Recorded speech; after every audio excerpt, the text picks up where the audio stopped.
Oh, hey, have you missed me? A lot of you have been asking for a bit of an update. Obviously, since you have watched all the podcasts, especially the one with James English, that absolutely blew up over social media.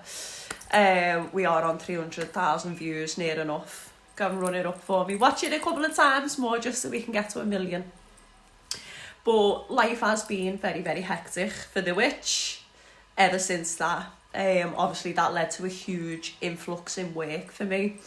Obviously, the stuff that I do day to day, but also as well more podcast, media stuff, radio appearances, please. You know what I mean? Everyone was really, really invested in it, and they still are. And I just want to take this opportunity to say thank you so much to those that have listened with an open mind. Thank you so much to those that have just watched, supported me in the ways that you can, the ones that have shared, liked, commented. You really have helped push my story out there. Not only that, but it's helped other people come forward as well that have been involved in similar things that I was, or that are stuck in, trafficking rings or other types of cults. So yeah, thank you to every single one of us. But since then, all I've done is work. And the thing with me is I feel at my best when I'm achieving. The minute I stop and slow down, I get anxiety and I think, oh my God, no, you must keep going. And I ended up running myself into the ground, as you do. And I ended up with pleurisy, a chest infection. And then I got struck down by the government's manufactured flu. So that's had me out of the game for a whole month. Basically, I've tried to work here and there and it's just been a bit of a nightmare.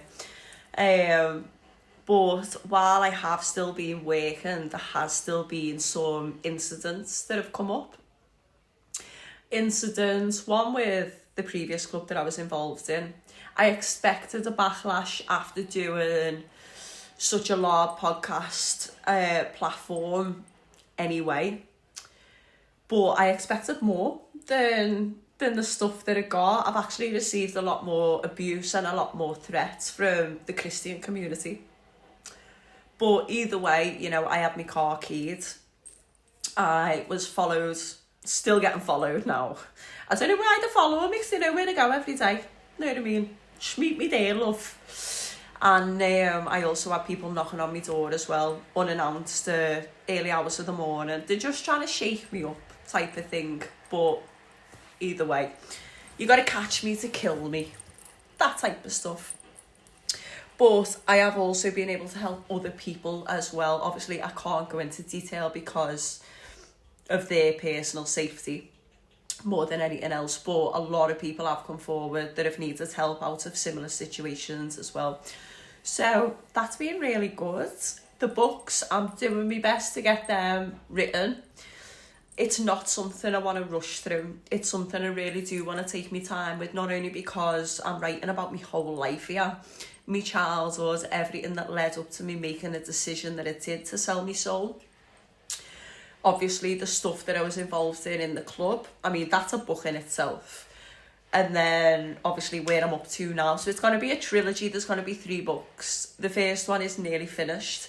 Once I've written the second one, I will go to publish so that then the third one will come out once everyone's managed to read through the first 2. So that's what I'm working on at the moment. I am also in talks with some filmmakers to talk about turning my story into a film, obviously a horror film, but a true horror film. So that's really, really exciting. I'm really looking forward to that. I have to be fair though, this is one way that the club have tried to get me and they think I'm silly, and I nearly was very silly.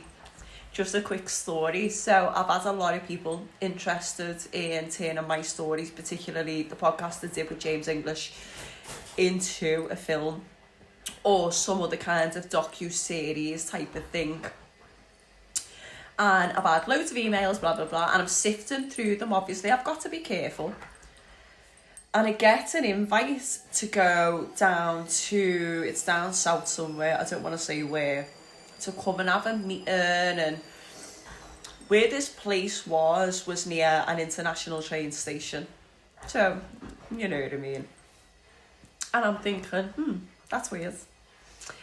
And this person wanted to meet me on my own, just on my own.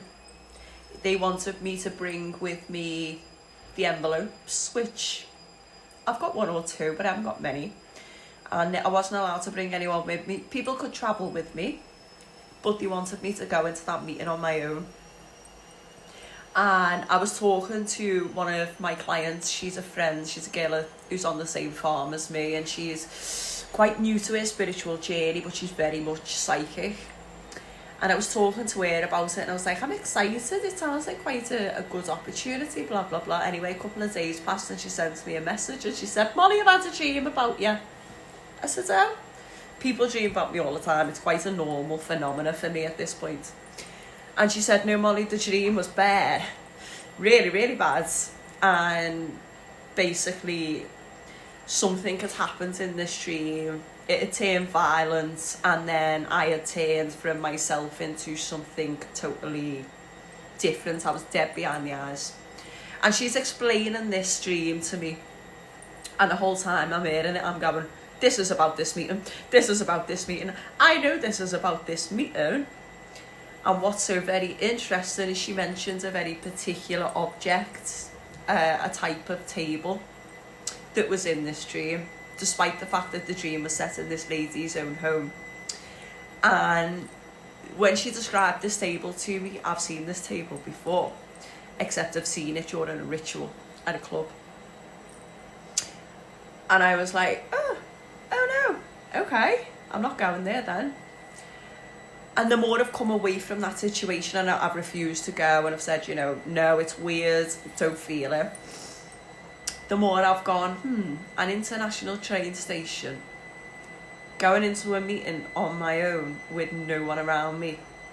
Molly would not have been coming out of that meeting, people.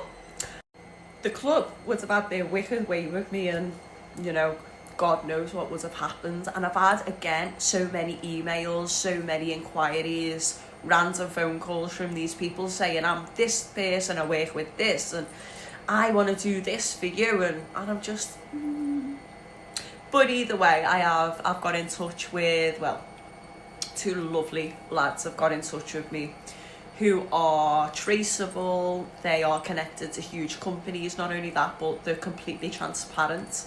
And even on the first phone call that I had with them, they were like, you can research this, you can research that, this is what we're working on now. And so I felt really, really comfortable with these people. So we're going to go, we'll have a meeting, we'll see where it goes. But I've already seen that this will become a film at some point, which I am so excited for.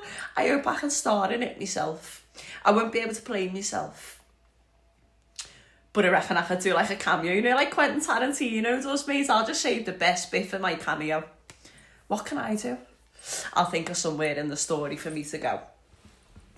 But either way, that is where I've been. I have been very quiet on social media, as you know. I needed to take a break because I was exhausted. Health reasons, sickness, stuff like that. But also, the way that these podcasts have blew up, not just the biggest one that I've done with James, but even the smaller ones that I've done, has led to a lot of people recognising me. I've been screamed at in the streets.